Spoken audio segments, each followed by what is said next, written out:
Queridos alunos do 8º ano, bom dia. Essa aula pretende tratar de um assunto muito importante no sistema circulatório, o coração humano, sua estrutura e seu funcionamento básico. Espero que possamos entender que esse momento é único. Estamos sendo desafiados a aprender novas tecnologias, novas linguagens e tudo é ganho e aprendizagem. Espero que aproveitem mais essa aula. Estou com muitas saudades de nossa convivência. Esse primeiro slide trata de um aspecto bem interessante. Ele tem como tema Conhecendo aspectos do coração humano. Em linhas gerais, podemos dizer que o coração humano é um órgão muscular, oco, que representa a parte central do sistema circulatório. Ele mede de 12 centímetros de comprimento e 9 centímetros de largura. Pesa, em média, no indivíduo adulto, de 250 a 300 gramas. O coração humano localiza-se na parte central da caixa torácica, um pouco inclinado para a esquerda, situando-se entre os pulmões, na região das costelas. É interessante também comentar que atrás do coração encontram-se o esôfago e a artéria aorta. Numa linguagem mais popular, é comum ouvirmos que o coração humano ele tem aproximadamente o mesmo tamanho do punho fechado do indivíduo. Esse slide tem um tema bastante interessante, que é o estudo das camadas do coração. Quando observamos o esquema que eu coloquei no slide, a gente pode observar de fora para dentro as seguintes camadas: o pericárdio, o epicárdio, o miocárdio e o endocárdio. Já vou adiantar de uma vez que aqui no 8º ano, a camada que a gente vai focar é o miocárdio, que é a camada mais espessa e muscular do coração. Como eu acabei de dizer, o miocárdio é a camada mais espessa do coração e é responsável pela capacidade de contração desse órgão. Essa camada ela é formada por fibras musculares cardíacas, as quais estão orientadas em várias direções. O miocárdio ele é a camada mais espessa, responsável pelo bombeamento do coração. Então, podemos concluir que o miocárdio é a camada média do coração e a mais espessa, como podemos observar no esquema. O miocárdio, como eu já havia dito, ele é rico em células musculares cardíacas, sendo a camada responsável pela capacidade de contração do coração. O miocárdio do ventrículo esquerdo é mais espesso que o do ventrículo direito. Isso se deve ao fato de que a contração nessa região deve ser mais forte, mais vigorosa, de modo a garantir que o sangue siga para as partes do corpo.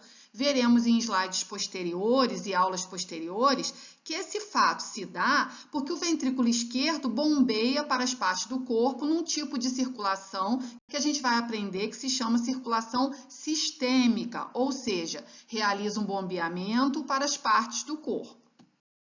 Esse slide ele trata conosco da questão dos movimentos do coração, denominados sístole e diástole.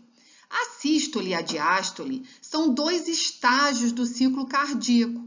A sístole é a fase de contração do coração, onde o sangue é bombeado para os vasos sanguíneos. Já a diástole é a fase de relaxamento do coração, fazendo com que o sangue entre no coração. Se tivéssemos que classificar o músculo do coração, classificaríamos esse músculo como músculo estriado cardíaco, que possui uma contração forte, vigorosa e involuntária, ou seja, esse tipo de movimento independe da nossa vontade consciente. Uma nota importante a nível de orientação é que façamos o seguinte: a gente pode ler o slide e comparar as minhas explicações com as frases contidas no slide. Acredito que isso vai facilitar bastante o nosso estudo. O outro nome que a gente também denomina sístole é contração ventricular. Nela ocorre o esvaziamento dos ventrículos. O relaxamento ventricular é conhecido também como diástole e é nessa fase que os ventrículos recebem sangue dos átrios.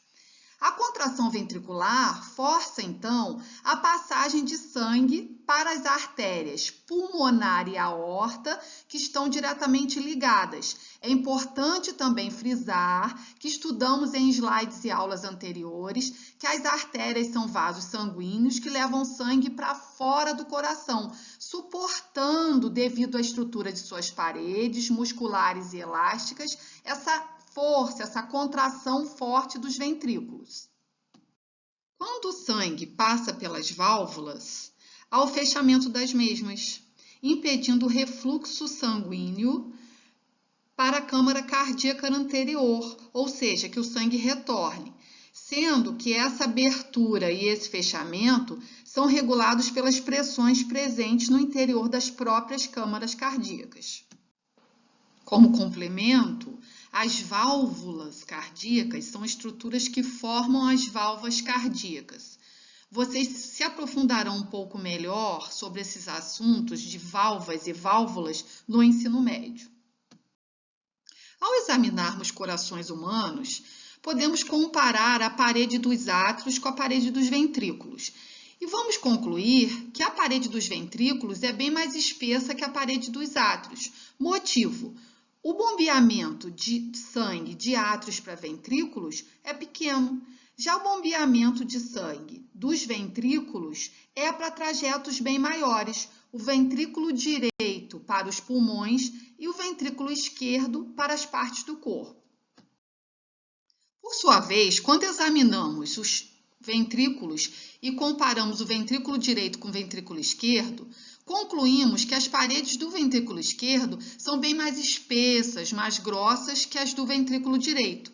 Motivo: o ventrículo esquerdo bombeia para um trajeto bem maior, que são as partes do corpo, ou seja, o ventrículo esquerdo bombeia sangue em direção aos tecidos e células de todo o corpo. Já o ventrículo direito faz um bombeamento que é um pouco menor comparado ao bombeamento do ventrículo esquerdo, bombeia para os pulmões na chamada circulação pulmonar. Essa questão da circulação sistêmica e essa questão da circulação pulmonar será tratada mais adiante em aulas posteriores. A nível introdutório, poderemos dizer que a circulação sistêmica é a circulação onde o ventrículo esquerdo bombeia sangue arterial, ou seja, rico em gás, oxigênio e pobre em gás carbônico, em direção aos tecidos e células do corpo. Como eu já disse, em aulas posteriores, nos aprofundaremos melhor no que trata e o trajeto da circulação sistêmica. Também a nível introdutório, podemos dizer que a circulação pulmonar, ela tem como objetivo principal a troca gasosa, ou seja, fazer com que o sangue rico em gás carbônico, denominado sangue venoso, ele execute uma troca gasosa nos pulmões, no interior dos pulmões, e se torne novamente arterial para que retorne ao coração. Nós nos aprofundaremos nesse assunto também em aulas posteriores. A circulação sistêmica e a circulação pulmonar, elas requerem detalhes que trataremos a nível de trajeto e constituição nas próximas aulas. Espero que tenhamos feito progresso e que mantenhamos o foco. Um enorme beijo, saudades de nossa convivência.